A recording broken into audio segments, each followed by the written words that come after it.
Welcome to Golden Girl, a space where we dive deep into health, healing, connection, and community. I'm your host, Becca Golden, and this podcast is all about sharing and documenting my journey. Each episode, we'll discuss topics like health and wellness, what I'm learning in therapy, work-life balance, relationships, community, and all the ways I strive for more aliveness and presence every day. Let's dive in. Welcome to the very first episode of Golden Girl. I'm so glad you're here. It means the world to me, and I'm a little nervous, but at the same time, this just feels really natural, so I'm excited. So for today's episode, it's just me, but in the future, I'll have other people on here with me.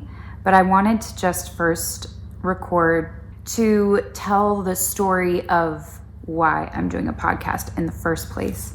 So I used to be really afraid of posting on social media. Up until a couple years ago, I really did not post that much. I never posted anything on stories. I would put like so much thought into every little post because I really felt like, oh my God, everything that I post defines me as a person. I really felt like memorializing anything that's coming from me would reflect back on who I am, and that just felt like a lot of pressure.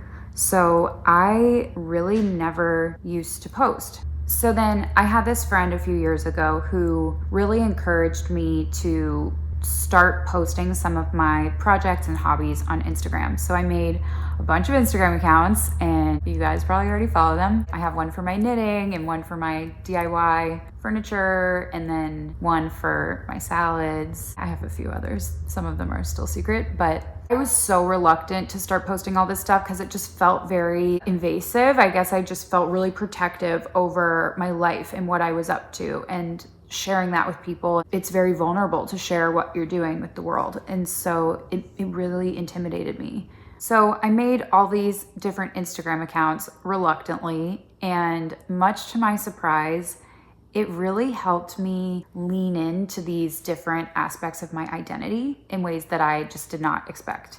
So rather than having a post be like, oh, this defines me, this salad that I made now defines who I am as a person, it was more so letting me really lean into those aspects of who I am. So, okay, this whole Instagram account is for salads. That's the whole reason it's there. It's not me. This is an Instagram account for salads. So it doesn't define me. And for my DIY projects, it was like, okay, if I build a table or put up some wallpaper, that doesn't define who I am. That's just my DIY page. It's not me. And I think it also helped me sort of take a layer of judgment off of it because they're just for fun. So now fast forward to this past year and a half or so, when I have been dealing with a lot of health issues, really mysterious health issues that we'll dive way deep into as we continue the podcast. But my main symptom was fatigue, but it was also trouble with my memory. I was having trouble with words. Anytime I would catch up with friends on the phone, it was so exhausting. Everything was so exhausting. I had really limited emotional bandwidth. So it was just, everything was such a struggle. And I felt really alone and isolated during that time. Because I was losing my memory, I felt like I was just desperate to document everything. So I recorded so many voice notes. I did a lot of journaling when I could. I did a lot of video diaries. I think I did it because I knew that what I was going through was really important and that I could learn from it and look back, but it was also just to have a witness because I was going through all this on my own and nobody's here with me to see what I'm going through every day. It's just me. And so I really felt this desperation to document what I was going through and make sure that it was memorialized somewhere so that I could look back one day and see what I had been going through, because I was really worried I would forget it. As part of my health journey, I also had to be resting a lot and ignoring a lot of phone calls, ignoring a lot of texts, just caring for myself and my own needs, putting my own needs first above all else.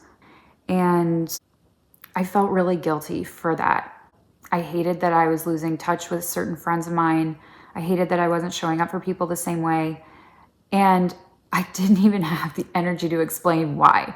Like, I didn't even have the energy to call people and be like, hey, I've been really having a hard time. So because I was too tired to talk on the phone with a lot of my friends, I started posting on my close friend story on Instagram.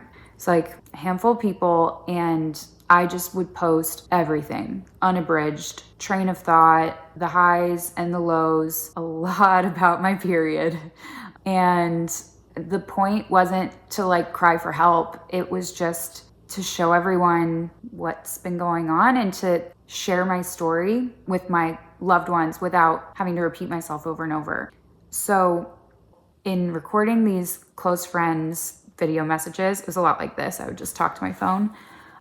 It helped me share what I was going through with everyone. And then I was so surprised at the messages that I got in reply. Like, there were not that many people on here, but I got messages from people like, hey, can you add my sister to this close friends group? Because she's going through a lot of health stuff and this could be really helpful for her.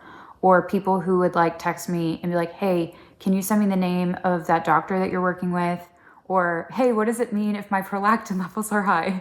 Or like, hey, congratulations on getting your period today. So it really helped me feel so much more connected to people that I care about, even though I didn't have the energy to connect with them personally the way that I used to. Okay, so now fast forward to today. I'm still working through a lot of health things, and it's been such a beautiful journey. I've learned an unbelievable amount of information about my body and about the human body and how human beings experience life. And it's so cool. I am absolutely blown away at what the human body is capable of and what I am capable of. Some of my symptoms are getting better. Some of my symptoms are getting worse, or I'm getting new ones. And that's all part of the process. But I'm so beyond grateful to share that my energy levels have largely returned, which is the greatest gift that I could ever have asked for. So now that my health symptoms aren't as disruptive as they used to be to the rest of my life, I've been really working on finding my voice and building self-trust. I'll go way into that in more episodes as well. But this finding my voice concept has to do with standing up for myself, not being passive, owning my narrative, letting go of judgment, feeling liberated by just being completely unapologetically myself in every way. And so as I'm learning to trust myself and trust my intuition and just be unapologetically myself, I'm learning that the fear of posting something had to do with judgment. I was afraid that people would judge who I am based off of this post. So I'm doing the exact thing that I have always been so afraid to do. I really think sharing your story is such a powerful way to connect with people and to build community and help show people that they're not alone. This podcast is to document my journey and what I'm learning, what I've learned about my body and my health as just a regular human being living my life and having to do a lot of research on my own and learn how my body works so that I can support it. This podcast is me letting go of judgment and just deciding to do the thing that makes me afraid, and posting it for the world.